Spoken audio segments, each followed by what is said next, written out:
ಊರಿಗೆ ಆ ಪೊಲೀಸ್ ಸ್ಟೇಷನ್ಗೆ ನಾನೇ ರೂಲರು. ನಾನು ಇಕ್ಕಿದ್ದೆ ರೂಲ್ಸ್. ಏನಂದೆ? ರೂಲರ ನೀನಾ? ನೀವು ಸಾವಿರಾರು ವರ್ಷಗಳ ಕಾಲ ಬರ್ದಿಟ್ಕೊಂಡು ನಮ್ಮ ಜನರನ್ನು ತುಳಿತಾ ಇದ್ದಂತ ನಿಮ್ ಕಿತ್ತೋಗಿರೋ ರೂಲ್ಸ್ನೆಲ್ಲ ಸುಟ್ಟಾಕಿ ಇಡೀ ಭಾರತ ದೇಶಕ್ಕೆ ಹೊಸ rules ಬರ್ಕೊಟ್ಟಂತ Baba Saheb doctor BR Ambedkar ಅವ್ರ ಮೊಮ್ಮಕ್ಕಳು ನಾವು, ಈ ದೇಶದ ನಿಜವಾದ ರೂಲರ್. ಜೈ ಭೀಮ್ ಸ್ನೇಹಿತರೆ, TV14ಗೆ ಸ್ವಾಗತ. ಇಂಡಿಯಾದ ಈ ನೆಲದಲ್ಲಿ ಎಲ್ಲೇ ಅಗೆದರೂ ಬುದ್ಧನ ಅವಶೇಷಗಳೇ ಸಿಗುತ್ತವೆ ಅನ್ನೋ ಮಾತು ದಿನೇ ದಿನೇ ಸ್ಪಷ್ಟವಾಗುತ್ತಿದೆ. ಅಂತ ಬುದ್ಧನ ನಾಡನ್ನು ಹಾಳುಗಿಡುವಿ ರಕ್ತದೋಕುಳಿ ಆಡಿ ಇಲ್ಲೇ ಹುಟ್ಟಿ ಇಲ್ಲೇ ಆಡಳಿತ ಮಾಡುತ್ತಿದ್ದ ರಾಜರುಗಳಾದ ಹೊಲೆಯ ಮಾದಿಗರನ್ನು ಕೀಳಾಗಿ ಬದುಕುವಂತೆ ಕಾನೂನು ತಂದಿದ್ದು ಬ್ರಾಹ್ಮಣ್ಯವೆಂಬ ಕ್ರೂರ ವ್ಯವಸ್ಥೆ. ಶಕ್ತಿಶಾಲಿಗಳಾಗಿದ್ದ ಹೊಲೆಯ ಮಾದಿಗರನ್ನು ಅಶಕ್ತರನ್ನಾಗಿ ರೂಪಿಸಿ ನಿಶಕ್ತರನ್ನಾಗಿ ಮಾಡಿದ್ದು ಇಲ್ಲಿಗೆ ಬಂದ ಬ್ರಾಹ್ಮಣ್ಯದ ರೂಲರ್ಸ್.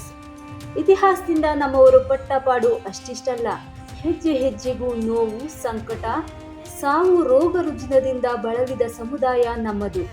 ಎಲ್ಲಕ್ಕೂ ಕಾರಣ ಅಧಿಕಾರಹೀನತೆ, ಅರ್ಥಾತ್ ರೂಲಿಂಗ್ ಪವರ್.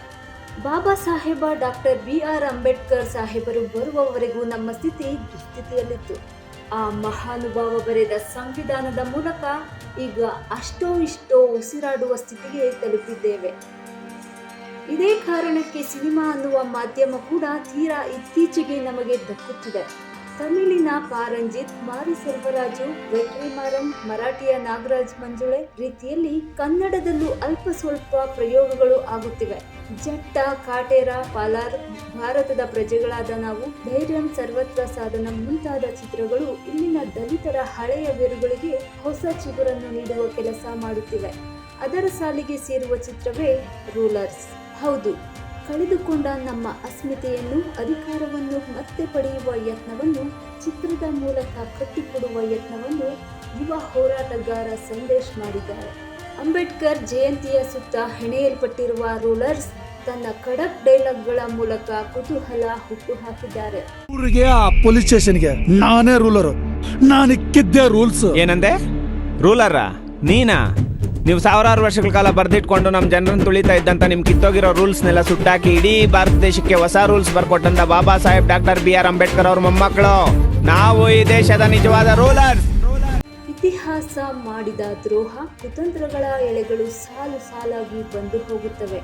ಚರಣ್ ರಾಜ್ ತರದ ಕ್ಲಾಸಿಕ್ ನಟ ಇಂಥದೊಂದು ಚಿತ್ರದಲ್ಲಿ ನಟಿಸುತ್ತಿರುವುದು ನಿಜಕ್ಕೂ ಆಶಾವಾದವಾಗಿದೆ. ಈ ಚಿತ್ರದ ಮೂಲಕ ಅನೇಕ ಹೊಸ ಪ್ರತಿಭೆಗಳನ್ನು ಕನ್ನಡಕ್ಕೆ ಪರಿಚಯವಾಗುತ್ತಿರುವುದು ಸಂತಸದ ಸುದ್ದಿ ಕೂಡ. ಚಿತ್ರ ಇದೇ ತಿಂಗಳ 31ಕ್ಕೆ ರಿಲೀಸ್ ಆಗಲಿದ್ದು, ಅದು ನಮ್ಮ ನಾಡಿನ ದಲಿತರ ದನಿಯಾಗಿ ಕರಾಳತೆಯ ಕಾರ್ಮೋಡ ಕರಗಲಿ ಎಂದು ಆಶಿಸೋಣ.